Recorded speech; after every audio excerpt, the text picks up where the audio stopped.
What if some of the things you're doing to raise your son right are actually backfiring? You correct him, guide him, teach him values, and love him deeply. In fact, you are doing your best. What if some of these things are quietly shaping him in the wrong way, making him more distant, defensive, or discouraged? Most moms don't realize it until it's too late.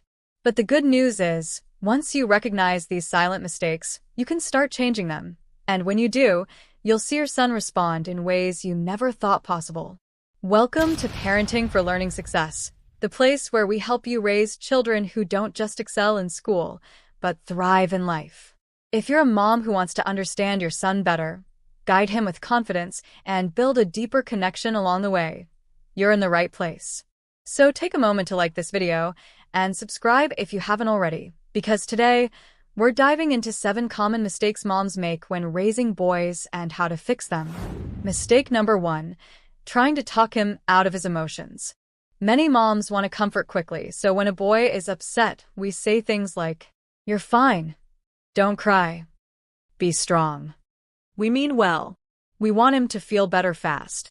But the problem with that is, he's not learning to process his emotions. He's learning to hide them. When boys are told again and again to man up, or that big boys don't cry, they grow up believing emotions are a sign of weakness instead of a signal that something needs attention. Over time, they shut down, and that's when we start hearing things like, "He never talks to me," or "He just explodes out of nowhere." Boys don't lose emotions, they just learn to bury them. And buried emotions always come out, through anger, silence, or even disrespect. How to fix it? The next time he's upset, don't rush to silence him. Pause. Sit beside him and say, "I can see you're really upset right now." If he doesn't want to talk, that's okay. Just be present. When he's calm, help him name what he felt. You were disappointed, you felt embarrassed, or that made you angry. You're teaching him that emotions are not weakness, they're messages. And boys who can name their emotions learn to manage them, not suppress them. That's where emotional strength truly begins. Mistake number 2, expecting him to behave like a girl. Sometimes moms, without realizing, expect boys to communicate and behave the way we do. We want them to sit still longer, talk more about their day, use their words instead of their energy. But boys are wired differently. Their brains develop movement and spatial awareness earlier than verbal communication. So when a boy fidgets, climbs, or bounces from one thing to the next, he isn't misbehaving, he's expressing himself in the way his brain is currently built to thrive. When moms constantly correct a boy's natural energy, "Stop jumping. Sit still. Why can't you calm down?" he begins to believe something is wrong with him. That's when confidence drops, motivation drops, and behavior issues increase because he feels misunderstood. Here's the truth. Boys do want to please their moms. They just struggle when the expectations don't match how they're wired. How to fix it? Instead of trying to reduce his energy, redirect it. Give him movement breaks between tasks. Let him learn through hands-on activities. Use short, clear instructions like, "First homework, then play." Celebrate his strengths: courage, creativity, humor, persistence. And when you need him still, give him a goal he can visualize. "Sit for 3 minutes while we finish this. Then you can help me outside." When a boy feels like his natural design is allowed, not constantly corrected, he becomes more cooperative, more confident, and more connected to you. Mistake number 3, doing everything for him. As moms, our instincts tell us to help, to make life easier for our sons. We tie their shoelaces, pack their bags, clean up their mess, remind them of every assignment, all because we love them. But here's the truth. When we do everything for our boys, we rob them of the chance to learn responsibility, and with it, confidence.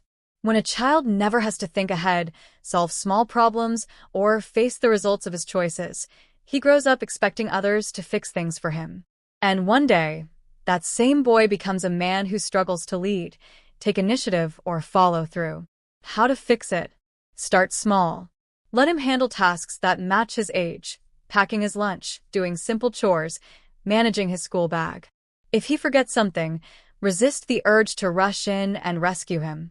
Let him experience the mild discomfort of a forgotten homework or a missed deadline. It teaches accountability. Then, when he does take responsibility, notice and praise it.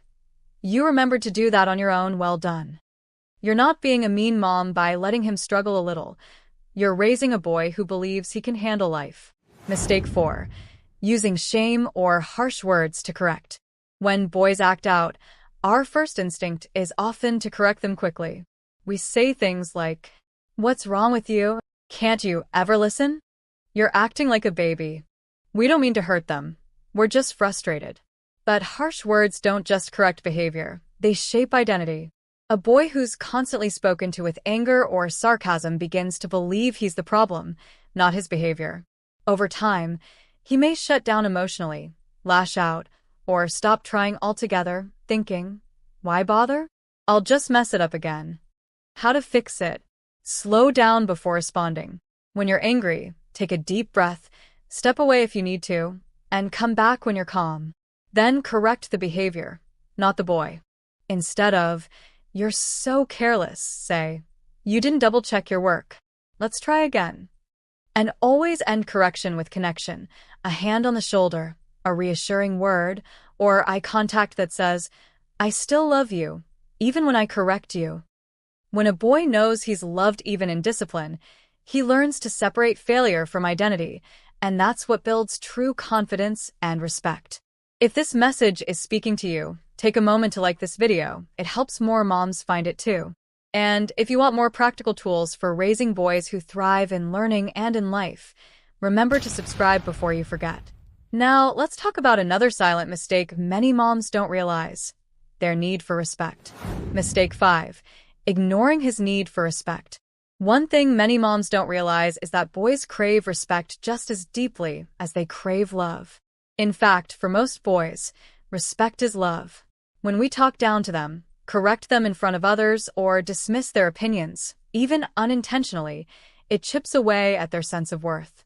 They may not say it out loud, but inside they're thinking, "She doesn't trust me," or "My voice doesn't matter."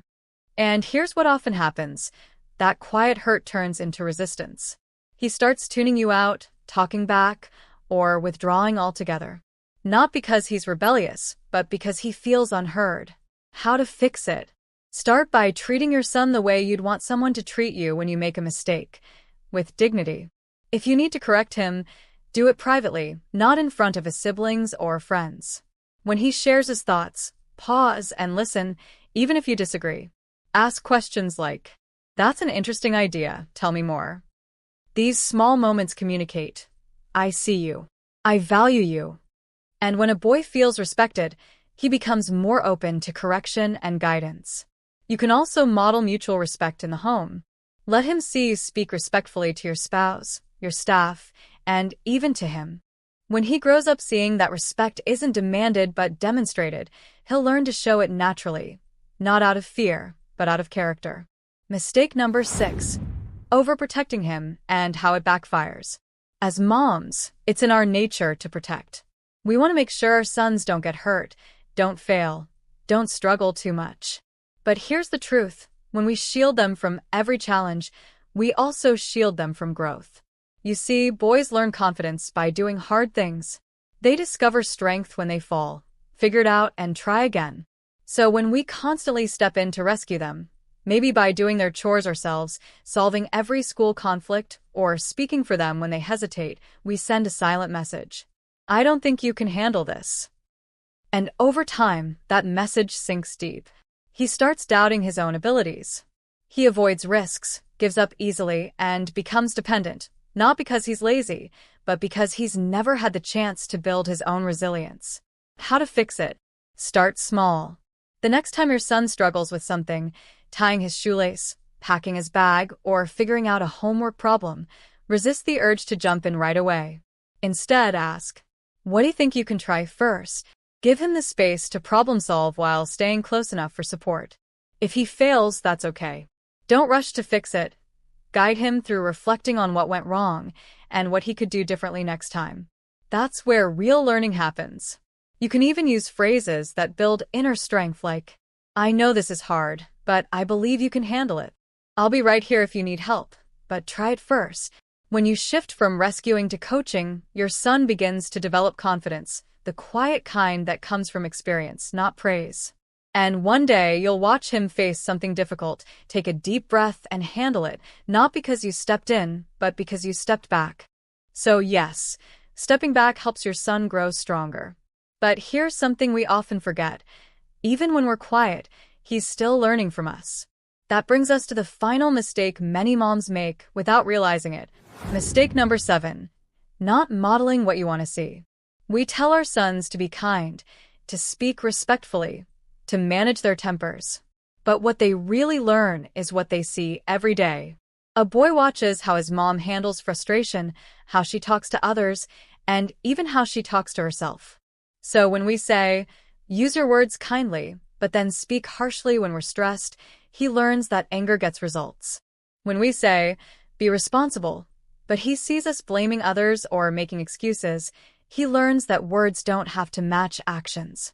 It's not because we're bad moms, it's because we forget how closely our sons are watching.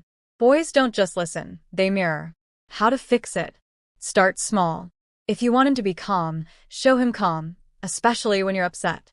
If you want him to be honest, admit your own mistakes. Say things like, I was wrong to raise my voice. I should have taken a deep breath first. That single moment of humility does more than 100 lectures ever could. Let your actions preach louder than your corrections. Let him see you say thank you, apologize, help others, and handle setbacks with grace. Because one day, when he faces his own frustrations, he'll reach for the example he saw most often yours. If you've recognized yourself in one or two of these mistakes, don't feel guilty. Feel empowered. Awareness is the first step toward change. You're already doing something powerful by learning and showing up. So as you go forward this week, pick just one of these 7 mistakes to work on. Maybe it's giving him more space to try things himself. Maybe it's pausing before you correct. Or maybe it's simply remembering that he's learning from the way you treat yourself. Small shifts add up, and every intentional moment you create becomes part of his foundation for life. Don't forget to subscribe to the channel for more practical and faith-grounded tips to help you raise boys who thrive in learning and in life.